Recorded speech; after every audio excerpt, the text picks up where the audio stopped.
No man wants to face the mirror and see what he's truly become. He wants to believe there's still honor left in his heart, but the reflection shows cowardice disguised as comfort, laziness wrapped in excuses, and fear masquerading as prudence.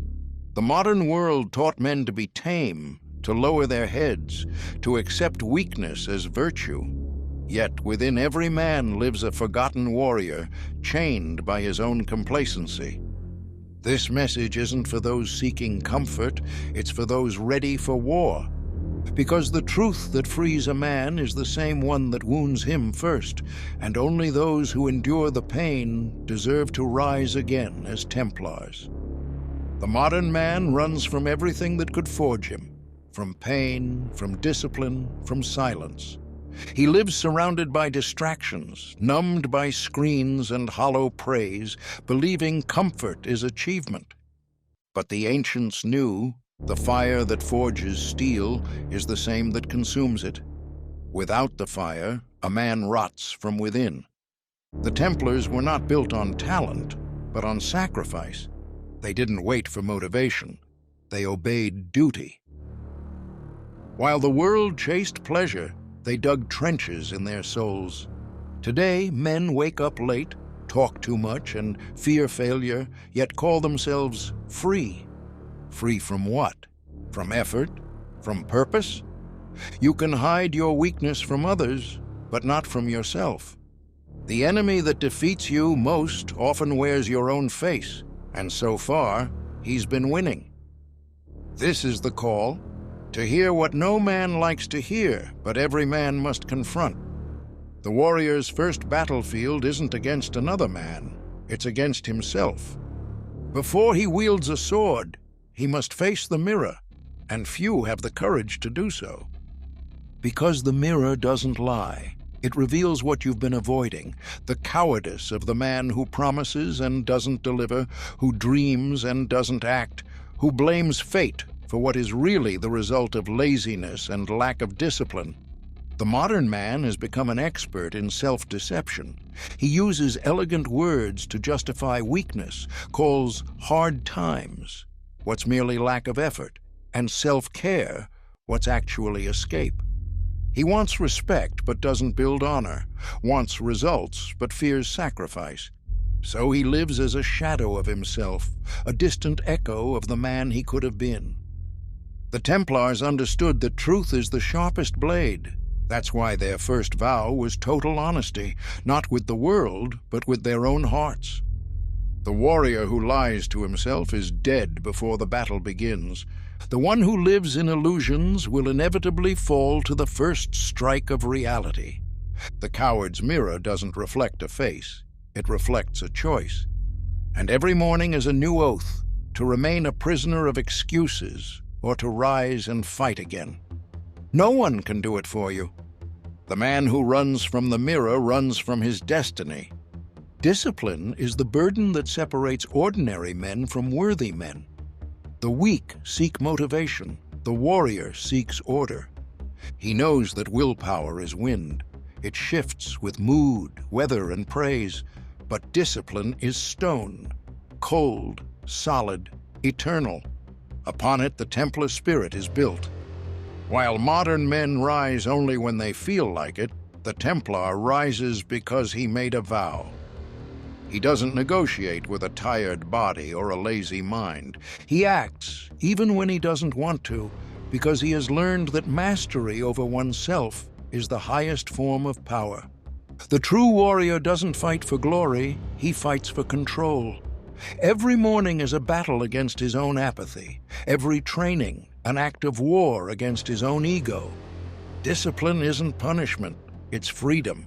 The man who lacks it is a slave to what he feels. He who only works when he feels inspired will forever be a hostage to his own moods. The Templars knew this. That's why their days began before sunrise and ended only when duty was fulfilled.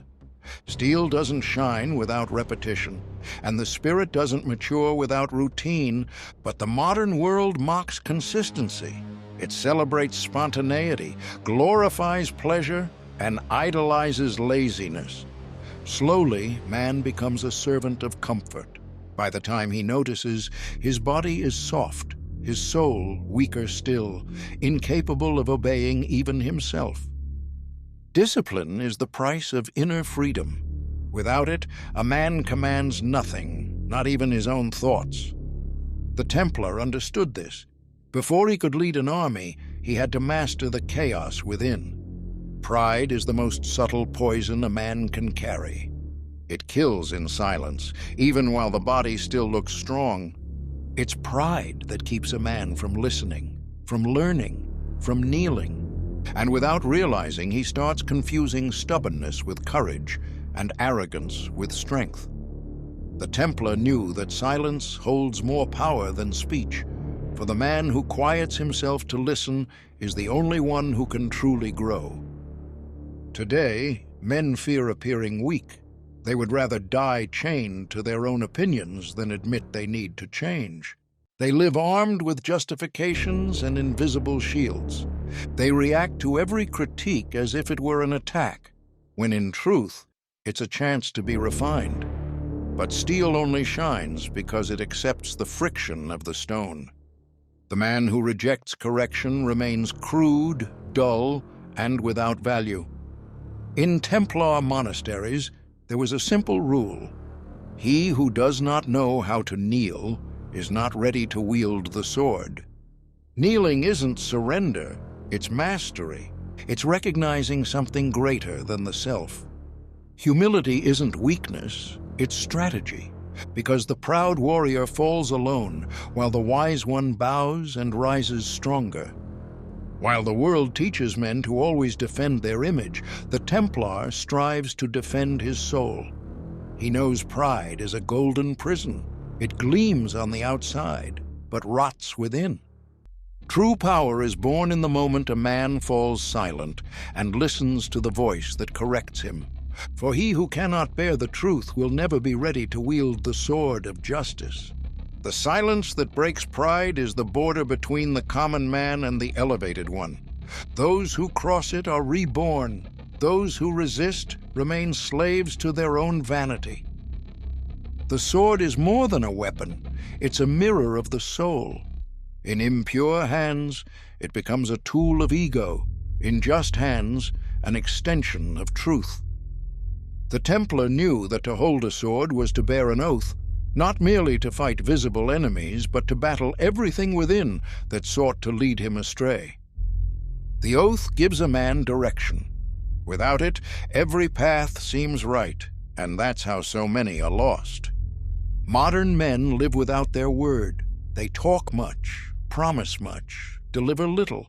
They change opinions, goals, even faith, wanting eternal results with temporary commitments.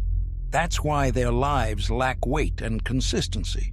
A Templar made vows of honor, chastity, and obedience, not because he was weak, but because he knew that strength without order is destruction. A sword serves only one master, and the true master is purpose.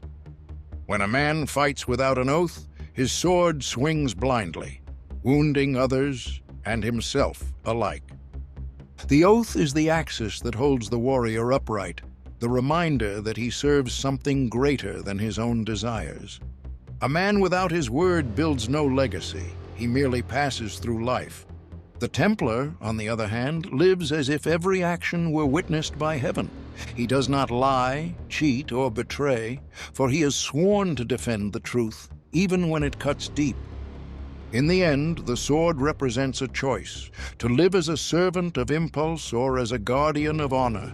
The man who makes an oath and keeps it becomes indestructible, because his worth no longer depends on circumstances, but on who he has chosen to be.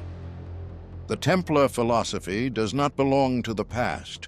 It is a mirror for the modern man seeking to reclaim his soul. The sacred vows of the warrior can and must be lived out in ordinary life. The body, the mind, and the spirit are the three battlefields, and in each of them, discipline is the sword. In the body, a man must restore dominion.